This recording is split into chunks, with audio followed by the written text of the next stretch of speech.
Bora falar de futebol? Bora falar de Palmeiras 3, Ceará 0 pela Copa do Brasil. Bora analisar essa partida. Antes disso, claro, eu quero sempre agradecer a audiência que só cresce aqui no canal, os likes, o número também só cresce, os comentários, muitos comentários bacanas, legais. Eu quero agradecer demais a galera que está se tornando membro, tem gente se tornando membro do canal do Fragoso, que alegria. Já tem pessoas me procurando já para saber do crescimento do canal, anúncio, enfim.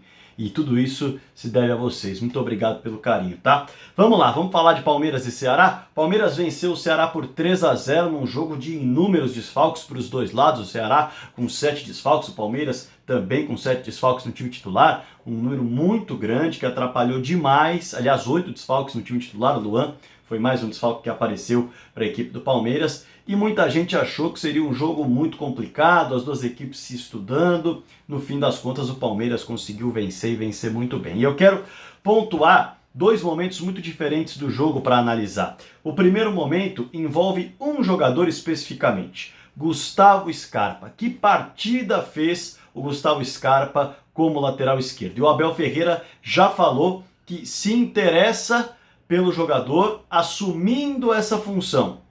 Ele já mostrou que pode dar aquela encantada no Gustavo Scarpa para mantê-lo pela esquerda, porque de fato ele foi muito bem, tanto na fase ofensiva quanto na fase defensiva. O Palmeiras, em termos de organização, cresceu demais, desde o trabalho do Andrei Lopes até o trabalho do Abel Ferreira, que vem sendo basicamente o prosseguimento do que o Andrei Lopes estava fazendo, com alguns testes, e eu vou falar desses testes logo na parte final do vídeo, porque eu vou falar nisso, claro, quando pintar o segundo tempo. Antes, vamos falar do primeiro tempo com foco do Gustavo Scarpa, porque é o seguinte, veja só, Palmeiras venceu por 3-0 com uma organização muito bacana, com o coletivo, claro, funcionando muito bem e por isso colocando a individualidade lá em cima, potencializando a individualidade, e diante de um Ceará que se dispôs a correr riscos, diferente do que o Vasco da Gama, por exemplo, fez contra o Palmeiras. O Ceará se dispôs a marcar mais alto, se dispôs a dar espaço e por isso acabou se complicando também, porque o Palmeiras na transição ofensiva realmente tem dado aula. Gustavo Scarpa, vamos lá. Para se ter uma ideia, ele na esquerda é um homem fundamental para gerar grandes assistências para o time. E claro, quem está no Palmeiras sabe disso. O Abel Ferreira também. Para se ter uma ideia de como o Gustavo Scarpa foi útil, o Abel Ferreira utilizou o Lucas Lima na ponta direita, com o Gabriel Veron na ponta esquerda e o William centralizado. Mas ele não deixou só esses três atacando espaço na parte ofensiva. O Scarpa era um outro cara que atacava espaço com muita frequência. Olha só, a equipe sabia que isso ia acontecer em todos os momentos do jogo. Aos 19 minutos, o Veiga inverte uma bola, ele está na direita, ele inverte essa bola para a esquerda, para o Scarpa. E o Scarpa está em superioridade numérica, porque o Veron já cortou para dentro. Quando ele cortou para dentro, ele abriu o espaço, deixou o Scarpa no mano a mano, pintou cruzamento na área, que a zaga tirou. 2 minutos depois, o Danilo inverte a jogada, para quem? Para o Gustavo Scarpa. Aos 21 minutos, mais uma jogada assim, mais uma vez o Scarpa no mano a mano, mais uma vez buscando a linha de fundo. E quem viu meu vídeo sobre o Abel Ferreira, eu assisti vídeos dos jogos do PAOK, na maioria deles dos gols do PAOK, e eu pude perceber que o Abel Ferreira gosta muito de atacar a linha de fundo com seus laterais e seus pontas. E ele fez isso nesse jogo. É um dedinho do Abel Ferreira esse tipo de característica. Tanto que em 2 minutos, o Palmeiras, aos 19 e aos 21, já tinha atacado a linha de fundo com o Scarpa 2 vezes. Eu estou falando só de jogadas com o Scarpa, numa sequência que eu anotei, que levou algum perigo para o Ceará. Mais uma vez, jogada de linha de fundo, Scarpa no mano a mano, cruzamento na área. Aos 28 minutos, o Veiga aciona o Scarpa, que já está um pouco mais adiantado, e ele usa o Veron no meio para quê? Para tabelar.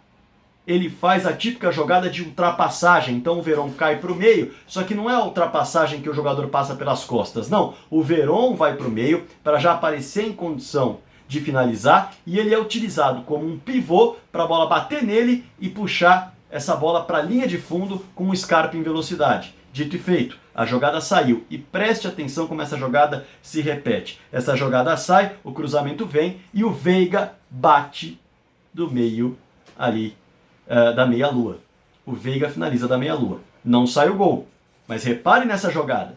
Ela é muito parecida com uma que você provavelmente já sabe, né? Isso foi aos 28 minutos. Aos 29 minutos, o Danilo mais uma vez faz um lançamento para o Scarpa pegar essa bola e partir para a linha de fundo. Quando ele tinha a opção de tabelar, a jogada saía mais limpa. Quando ele não tinha, ele precisava dar um cruzamento um pouco mais cego. Mas ainda assim, ele quase sempre estava ou no mano a mano ou em superioridade numérica para fazer uma tabela. E foi assim aos 29 minutos. Aos 30, o William é quem puxa, sai da área, o Veron ocupa o espaço do William e aí a tabela sai justamente do Scarpa com o William, que alcança a linha de fundo dá mais um cruzamento que a defesa corta. Aos 34 minutos, olha só, estou dando a cronologia, olha como o Palmeiras abusou dessa jogada. Aos 34 minutos, tabela entre quem? Scarpa e Veron. Essa tabela sai, o cruzamento vem, no bate-rebate, a bola sobra para o Scarpa. O William é quem está ali com o Veiga um pouco mais às costas para bater. A bola sobra para o Scarpa, que está bem posicionado, como um ponta, mesmo sendo lateral, e ele finaliza para fazer o primeiro gol do Palmeiras. Jogada bem interessante, que tentava ser executada, que já estava, melhor dizendo, para ser executada, em alguns momentos, nesses 10 minutos anteriores ao lance, nesses praticamente 15 minutos anteriores ao lance do gol. E aos 37 minutos, no segundo gol, lançamento do Danilo para o Veron. O Scarpa está um pouco mais atrás e pinta uma variação. Por quê? Porque o Veron ataca o espaço e o Scarpa vem para dar o apoio.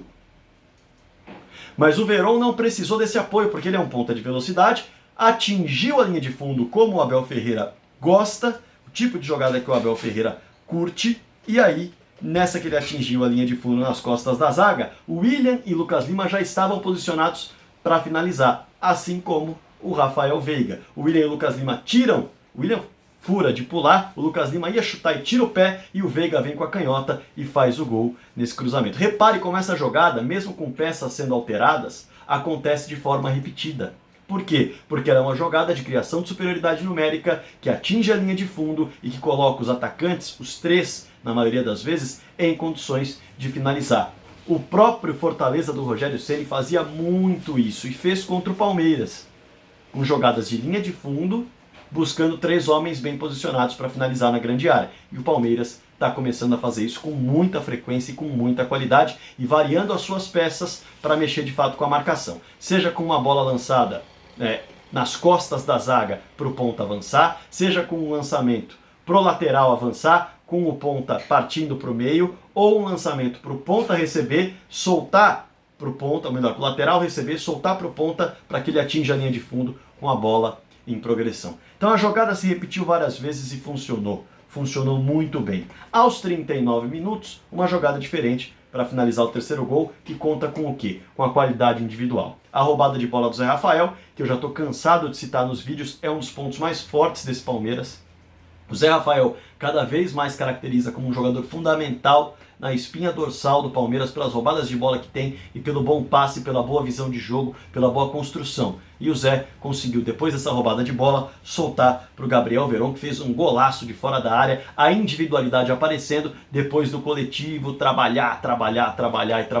Isso é bem interessante. O Palmeiras fez 3-0 no primeiro tempo, em que dominou, não sofreu sustos diante de um Ceará que tentou se impor, tentou roubar a bola no campo de ataque. E o Palmeiras fazia o Ceará se desfazer da bola. Esse é um outro ponto importante. Por quê? Porque o Palmeiras marcava as opções de passe simples do Fernando Praz. Não marcava o Fernando Praz, não pressionava a saída do Fernando Praz. E aí o Praz tinha de lançar essa bola para o campo de ataque, porque as opções de saída de bola mais próximas estavam fechadas. Nessa, o Praz acabava jogando ou a bola para a lateral ou jogava a bola para a disputa dos jogadores de Palmeiras e Ceará. Então o Palmeiras foi muito bem defensivamente e ofensivamente, principalmente utilizando demais o Gustavo Scarpa. O Lucas Lima foi utilizado na esquerda? Sim, ele e o Marcos Rocha apareceram em alguns momentos, fazendo jogadas mais simples de ultrapassagem também, com o Marcos Rocha passando nas costas do Lucas Lima e o próprio Lucas Lima às vezes recebendo e soltando para o meio, para o Danilo chegar batendo. Essa jogada aconteceu no meio do primeiro tempo, quando o Marcos Rocha ultrapassa, puxa a marcação, o Danilo sobe e aí o Lucas Lima só ajeita para o Danilo bater, mas ele bateu para fora. Eles apareceram? Sim, mas apareceram muito menos, porque a jogada era realmente com o Scarpa, que tem uma qualidade incrível no cruzamento, também no passe e na finalização, nem se fala. Bom, esse primeiro tempo rendeu demais para o Palmeiras. Claro, seria interessante ter uma jogada de direita mais forte, mais bem trabalhada? Seria, mas o Palmeiras identificou que o espaço era pela esquerda, insistiu por ali, e não insistiu de forma equivocada, porque a jogada sempre saía. Poucas vezes o Gustavo Scarpa chegou na linha de fundo e não cruzou, ou recebeu uma bola e teve de tocar para trás. Na maioria das vezes a jogada entrava, faltava a finalização, mas os jogadores estavam ali posicionados para concluir. Então uma hora a jogada ia entrar, e de fato entrou. Bom, no segundo tempo o Abel Ferreira resolveu mexer, fazer algumas alterações, e o time que começou com Jailson no gol, Marcos Rocha na direita, Scarpa na esquerda, Emerson Santos e Renan compondo a dupla de zaga. No meio, Danilo, Zé Rafael e Rafael Veiga. Na frente, Lucas Lima na direita, Verón na esquerda e William no centro, mudou completamente. Mudou completamente. Palmeiras, a partir dos 24 minutos, passou a jogar num esquema que muitas vezes a gente não enxerga. Aliás, é bem difícil de compreender quando a câmera não está bem aberta, porque os jogadores ficam realmente com linhas diferentes e também ficam com jogadores, o time fica com jogadores ocupando espaços próximos da lateral, então a câmera não pega, você não consegue identificar se o cara está numa linha ou está na outra. Por quê? Porque o Palmeiras adotou um 5-2-3. Isso mesmo. O Palmeiras entrou a partir dos 24 minutos com Jailson no gol, Scarpa na esquerda, Marcos Rocha na direita. Trinca de zaga. Alan na esquerda, Emerson Santos na direita, Renan centralizado. Essa é a primeira linha de 5. À frente, Danilo e Patrick de Paula. E aí um pouco mais à frente, o Mike aparecia como um escape de velocidade pela direita, o Rony aparecia como um escape de velocidade pela esquerda e o Gabriel Silva como um atacante veloz pelo centro. Essa era a ideia de jogo colocada a partir dos 24 minutos. O Palmeiras se atrapalhou um pouco para fazer ela acontecer. O Mike, muitas vezes, tinha que estar um pouco mais afundado e ele estava próximo do Marcos Rocha ou estava fechando o Patrick ou o Danilo, que avançavam pelo meio para buscar o passe mais à frente, quando eles nem mesmo precisavam avançar de acordo com o Abel. A ideia era buscar o passe longo e rápido, mas eles avançavam com a bola, desocupavam um espaço, o Mike vinha fechar esse espaço, e aí ficava um jogador no meio, o outro tinha que puxar para a ponta, mas ainda não se compreendia muito bem essa ocupação do espaço, porque não tem muito tempo para treinar, então as jogadas não saíram tão bem. Uma delas saiu com um passe longo para o William dominar, quase fazer o Rony no rebote, acabou batendo na zaga e a bola foi para escanteio. Jogada de passe longo, jogada de velocidade, porque o outro time já estava absolutamente exposto. Mas o Patrick carregou bastante a bola, o Danilo em alguns momentos carregou bastante a bola também nessa formação, algo que naquele momento não era o ideal, o próprio Abel Ferreira dá a entender isso na entrevista coletiva. Agora o Mike não se achou tanto e o Alan também ainda precisa se identificar, porque em alguns momentos o Scarpa avançava para ser opção, o Alan subia para a esquerda e aí ficavam dois homens no meio com o Marcos Rocha à direita. Mas aí o mecanismo não avançava porque o Scarpa também não ficava isolado ali, já que tinha outro ponta por lá, então ele tinha que cair para o meio, assim como o Mike. Então o time não se arrumou tão bem, pelo menos do que eu pude identificar, nesse esquema nesse primeiro momento. O time não entendeu exatamente o que poderia fazer. E o Ceará passou a dominar mais as ações ofensivas, porém sem conseguir criar. E um dos objetivos desse esquema é, de fato, travar a finalização do adversário, travar a jogada do adversário. Palmeiras conseguiu travar quase todas. Uma delas não deu certo. O Wesley recebeu no meio, num baita erro de posicionamento. Tinha um buraco realmente na meia-lua que o Wesley recebeu a bola e não conseguiu fazer o gol, perdeu um gol que colocaria o Ceará em condições muito melhores de tentar reverter o resultado na próxima partida. Mas o grande detalhe está aí, é uma formação interessante num 5-2-3 para usar a velocidade, para usar a explosão, para usar o passe longo, realmente para travar jogadas e fazer com que o time adversário não saiba se vale a pena se expor tanto, já que tem 3 homens de velocidade nas costas e 2 com um ótimo passe no meio.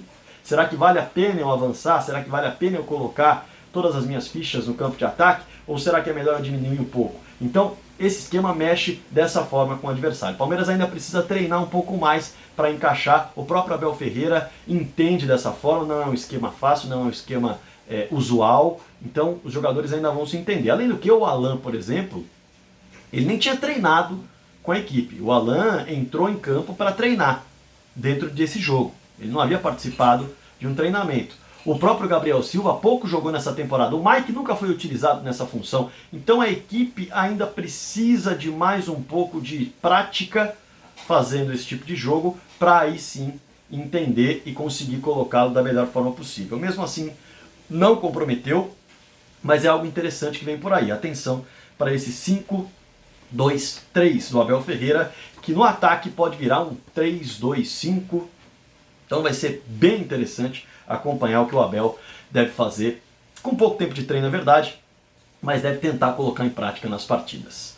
Bom, essa foi a minha análise desse Palmeiras 3, Ceará 0. Claro que eu quero o teu comentário, eu estou muito contente, muita gente está comentando, tem gente respondendo comentário ali, rolando debate, isso é muito bacana, isso engrandece o vídeo, engrandece o canal, engrandece você que está acompanhando o conteúdo que tem. As curtidas estão maravilhosas, eu quero te agradecer também demais. Quanto mais likes, mais o canal cresce. Os membros, muito obrigado de coração pela colaboração com o canal e o número de visualizações crescendo cada vez mais, você divulgando o canal para os seus colegas, para os seus amigos. Eu estou muito contente porque, de fato, o projeto vai dando muito certo, tá bom? Então, deixa seu like, deixa seu comentário, divulga o canal, o vídeo para quem você conhece, inscreva-se se você quiser, seja membro e bora falar de futebol.